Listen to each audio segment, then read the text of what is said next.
This week brought the release of key macroeconomic data. The core consumer price index, which excludes food and energy costs, increased by 3.2% in July compared to a year ago, marking the slowest pace since early 2021. On a monthly basis, the CPI rose by 0.2%, a slight uptick from June's surprisingly low reading. Retail sales data highlighted that consumer spending was stronger than expected, reflecting resilience in the economy.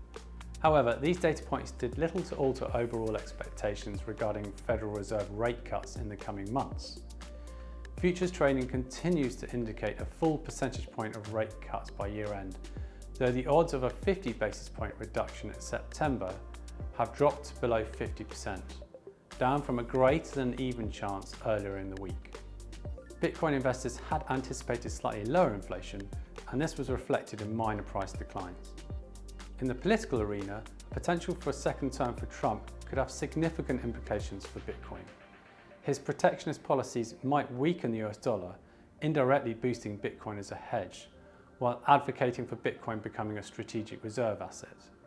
Conversely, Vice President Harris, while possibly more cautious on crypto, could foster a more balanced regulatory approach compared to the current administration. We had written about this in detail in our blog. And that's it for our market update. Follow CoinShares for more insights.